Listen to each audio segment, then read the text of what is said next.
తాకట్టులో ఉన్న మీ బంగారాన్ని విడిపించి అదే రోజు ఉన్న ఆన్లైన్ రేటుకే మేము కొంటాము. Ganesh gold buyers. మా నంబర్ 9160556916. ఇప్పటి వరకు రాష్ట్ర ప్రభుత్వము కొనుగోలు కేంద్రాలు ప్రారంభించకపోవడము శోచనీయం. వాళ్లకు రైతులపై చిత్తశుద్ధి లేదు.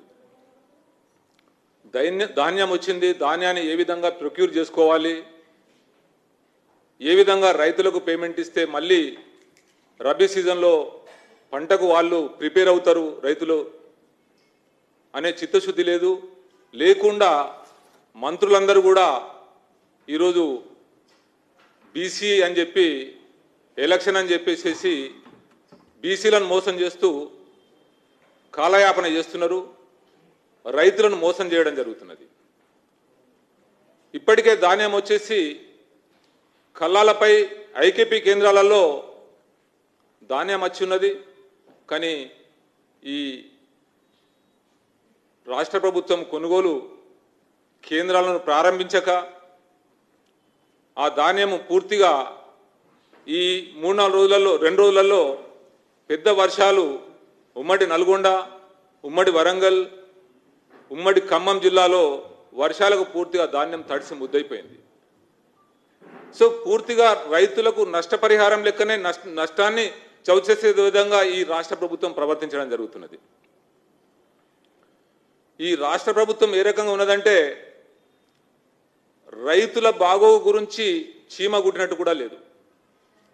ఈ రాష్ట్ర ప్రభుత్వం చెప్పింది 80 లక్షల టన్నుల మెట్రిక్ టన్నులకు సరిపోయేంత మేము కొనడానికి రెడీ ఉన్నాము, దానికి సరిపోయేంత డబ్బులు కూడా రెడీ చేసుకున్నామని చెప్పడం జరిగింది. కానీ ఇంతవరకు కూడా వాళ్ళ దగ్గర డబ్బు లేక ఎఫ్సిఐ ద్వారా కేంద్ర ప్రభుత్వం ద్వారా రాష్ట్ర ప్రభుత్వానికి వచ్చిన డబ్బును వాళ్ళు దారి మళ్ళించి రైతులకు ఇప్పుడు కొనుగోలు కేంద్రాలు ప్రారంభిస్తే ఇమీడియట్గా రైతులకు కూడా పేమెంట్ చేయాల్సిన పరిస్థితి ఉత్పన్నమవుతుందని చెప్పి దాన్ని తాత్సారం చేయడం జరుగుతున్నది. దానివల్ల రైతులు ఇంకా పూర్తిగా నష్టపోతున్నారు. ఎందుకంటే అకాల వర్షాలతోనే నష్టపోయింది అంటే మళ్ళీ ఇప్పుడు ఉన్న పరిస్థితులలో ఈ పంట తడిసిపోతే నష్టం జరుగుతుంది. కాబట్టి రాష్ట్ర ప్రభుత్వాన్ని భారతీయ జనతా పార్టీ డిమాండ్ చేస్తుంది ఏంటంటే ఈ కొనుగోలు కేంద్రాలు ఇమీడియట్గా యుద్ధ ప్రాతిపదికనగా స్టార్ట్ చేయాలా. రైతులు ఏదైతే ధాన్యం తీసుకొచ్చిందో ఆ ధాన్యాన్ని సరైన రీతిలో పూర్తి పంటను కూడా తీసుకోవాల్సిన అవసరం ఉన్నది. ఈ రాష్ట్ర ప్రభుత్వము కొనుగోలు కేంద్రాలు ప్రారంభించకుండా ఈ తాత్సారం చేస్తే రైతులు మరిన్ని ఇబ్బందులకు గురి కావాల్సిన పరిస్థితి ఏర్పడుతుంది. ఇప్పుడు దాదాపు ఈ ఉమ్మడి నల్గొండ, ఉమ్మడి ఖమ్మం, వరంగల్ జిల్లాలో ఏదైతే తడిసిన పంట ఉందో దాన్ని కూడా రైస్ మిల్లర్లకు మీరందరూ ఈ రాష్ట్ర ప్రభుత్వం డైరెక్షన్స్ ఇచ్చి ఏదైతే కేంద్ర ప్రభుత్వం ఎంఎస్పీ రేటు ఫిక్స్ చేసిందో అదే రేటుకు కొనాల్సిన అవసరం ఉన్నది. అది పూర్తిగా రాష్ట్ర ప్రభుత్వం బాధ్యతనే అని చెప్పి నేను చెప్పడం జరుగుతున్నది. రైస్ మిల్లర్లకు కూడా నేను వార్నింగ్ ఇస్తున్నా. రైస్ మిల్లర్లు కూడా ఇది తడిసిపోయిందని చెప్పి పూర్తి స్థాయిలో దాన్ని పర్సంటేజ్ 8%, 10% డిస్కౌంట్ చేసేసి వాళ్లకు డబ్బులు ఇవ్వడం జరుగుతుంది. రైతులు ఎట్టి పరిస్థితుల్లో ఊరుకోరు.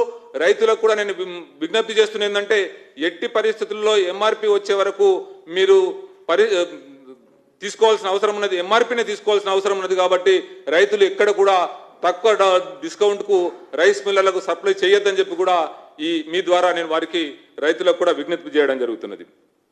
దాదాపు వానాకాలం సీజన్కు 21,112 crores నిధులు అవసరం ఉన్నాయి. కానీ ఇప్పటి వరకు నిధులు వాళ్ళు ప్రొక్యూర్ చేసుకోలేదు. కేంద్ర ప్రభుత్వం ఎఫ్సిఐ ద్వారా ఇచ్చినా కానీ వాళ్ళు ప్రొక్యూర్ చేసుకోకుండా కాలయాపన చేయడం జరుగుతున్నది. దానివల్ల రైతులకు ఇబ్బంది అవుతుంది.